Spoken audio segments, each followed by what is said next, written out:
बिस्मिल्लाहिर्रहमानिर्रहीम, अस्सलाम वालेकुम। जियो टीवी नेटवर्क से डॉक्टर शाहिद मसूद।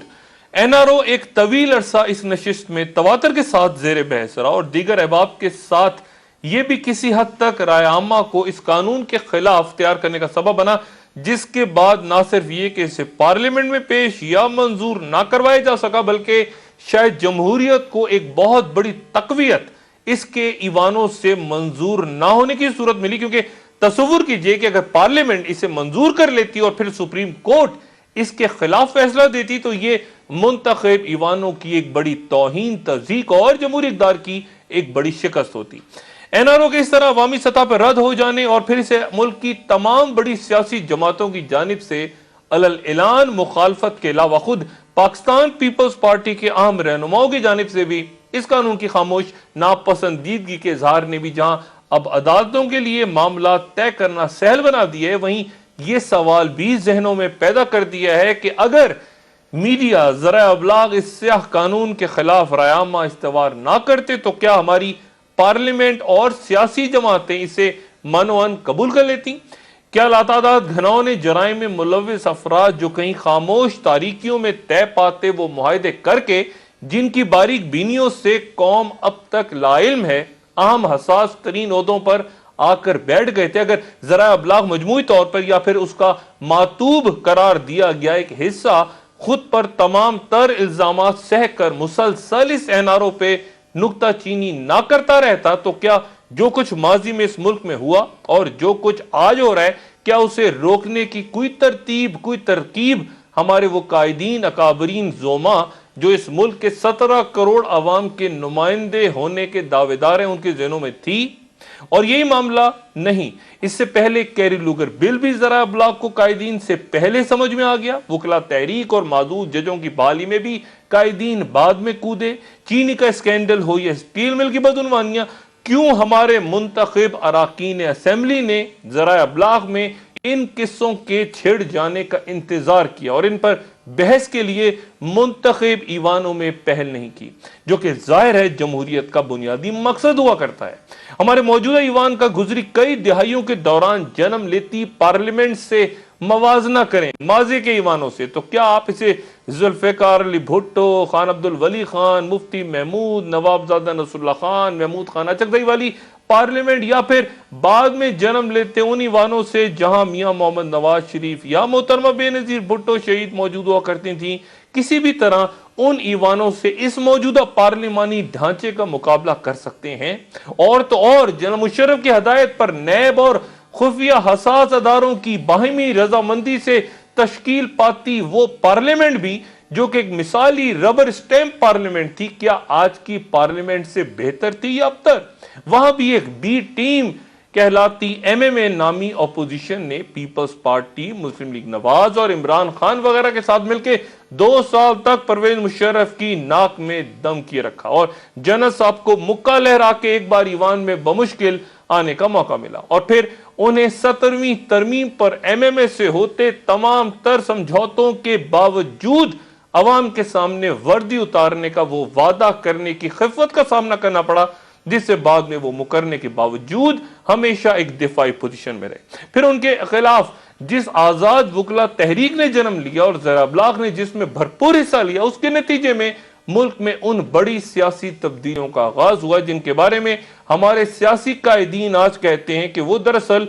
उनकी फहमो फरासत थी जिसने मुल्क से आमरीत का खात्मा किया, कोई वकला तहरीक या मीडिया वगैरह नहीं। बहरहाल फैसला तारीख या अवाम या वक्त करेगा कि अगर वकला ज़राए अबलाग और अवाम सड़कों पर ना निकलते, तसादुम तो क्या जाने तक उनकी ना जाती, खून न बहता, तो क्या आज जनरल मुशर्रफ जला वतन और मौजूदा अकाबरीन अपनी नशिस्तों पे विराजमान हो पाते? गोया मौजूदा जमहूरियत के लिए भी इब्तिदा वकला, अवाम और ज़राए अबलाग ने की और बाकी चलती गाड़ियों में कूद पड़े, माजरत अगर वो इससे इख्तलाफ करते हैं तो। और फिर तब से यह अजब मामला है कि हर अहम तरीन मसला पहले ज़राए अबलाग या अदालतें छेड़ती हैं और फिर सियासी कायदीन और पार्लियामेंट उनके पीछे पीछे आते हैं। यह हमेशा से हमारी रवायत नहीं रही। ऐसा भी तो हुआ 50, 60, 70, 80 और 90 की दिहाइयों में कि किसी सियासी क़यादत ने पहले लॉन्ग मार्च, ट्रेन मार्च या किसी बड़े एहतजाज का ऐलान किया और ज़रा अबलाग ने उनकी पैरवी की, लेकिन अब हर मसले पर وہ ذرائع ابلاغ کی پیروی کیوں کرتے ہیں؟ ہمارے سیاستدان منتظر کیوں رہتے ہیں کہ پہلے کوئی خبر شائع ہو، کوئی سکینڈل تنازع میڈیا میں زیر بحث آئے اور پھر وہ پیچھے پیچھے چلتے اس پہ پوائنٹ سکور کریں؟ اور اب تو یہ معاملہ یوں گھمبیر ہو چلا کہ چونکہ کوئی سیاسی جماعت دوسرے پہ یوں تنقید کوئی غالباً تیار نہیں کہ شاید وہ اقتدار کے اس بندر روانڈ میں شراکت دار ہیں، تو ذرائع ابلاغ کو یہ ایک مخالف سیاسی جماعت غالباً تصور کر لیا گیا ہے۔ اور یہ بھی شاید پہلی بار ہو رہا ہے کہ حکمراں کہہ رہے ہیں کہ حزب اختلاف اور اسٹیبلشمنٹ ان کے ساتھ ہے، اس لیے صرف یہ میڈیا یا اس کا بھی ایک چھوٹا سا حصہ شور مچا رہا ہے اور باقی ملک میں ہر طرف دودھ و شہد کی نہریں بہ رہی ہیں۔ یہ صورتحال تکلیف دہ ہے کہ وہ تمام ادارے جنہیں اپنا فرض اپنے دائرہ کار میں رہ کے ادا کرنا چاہیے کیونکہ نہیں کر رہے، اس لیے ذرائع ابلاغ یا عدالتوں پہ سارا بوجھا پڑا ہے۔ پھر ایک مسئلہ یہ بھی جنم لے رہا ہے کہ ذرائع ابلاغ جو ایک دور میں پریشر گروپ کا کردار ادا کرتے، حکمرانوں کو غلطیوں اور کوتاہیوں سے روکنے کا سبب بنا کرتے تھے، اب وہ انہیں چونکہ مجبور کرتے، ان کی مرضی کے خلاف فیصلوں پہ ان کو اس پوزیشن تک لا رہے ہیں، اس لیے غیظ و غضب بھی متحارب سیاسی قوتوں کے بجائے میڈیا پر ہی زیادہ ہے۔ ایک دور میں بڑے بڑے کرپشن سکینڈلز پر سے یا تو اراکین پارلیمنٹ ایوانوں میں پردہ اٹھایا کرتے، یا پھر اگر ذرائع ابلاغ میں پردہ چاک ہو جاتا تو پھر ایوانوں میں لوٹ مار بدعنوانیوں پر عوام کے منتخب نمائندے ایک ہنگامہ برپا کر کے تحقیقات کا مطالبہ کرتے اور یہ کہتے کہ ذمہ داران کو فوری طور پہ کیفر کردار تک پہنچایا جائے۔ لیکن آج کیا ہو رہا ہے؟ چینی یا سیمنٹ سکینڈلز آ جائیں، کہیں زمینوں پر قبضے ہو رہے ہیں، بڑے بڑے ادارے، قومی ادارے ڈوب رہے ہیں، قتل و غارت، دہشت گردی، بینکوں کے قرضے، این آر او زدگان کے خلاف کارروائی، کہاں ایوانوں میں آپ ایک بھی جاندار اور توانا آواز سن رہے ہیں جو کسی بھی حکمران کو لرزانے کا سبب بنے؟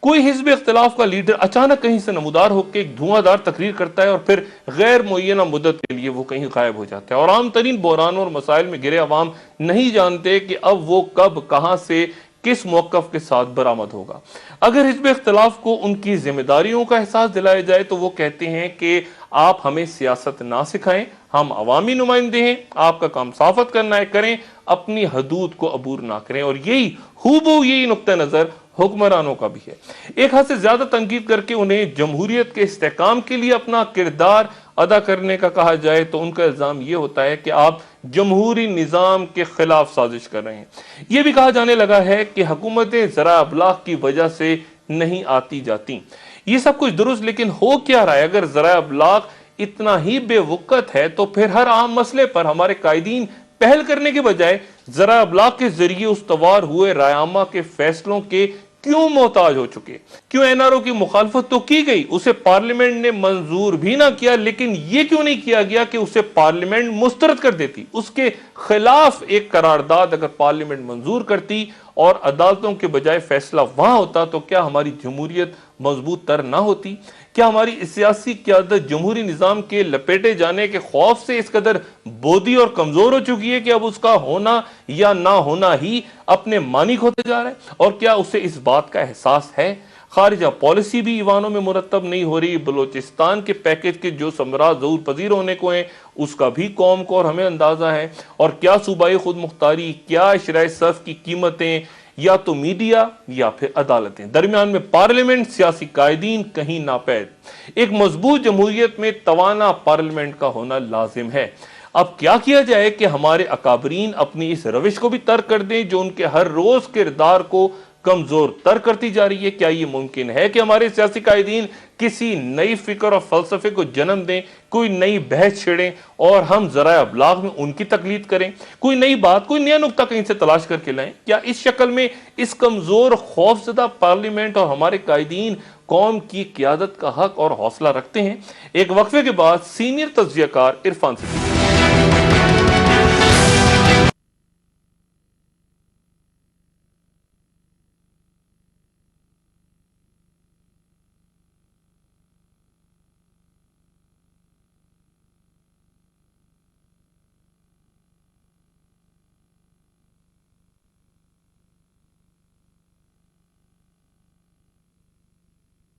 سامنے آ جائیں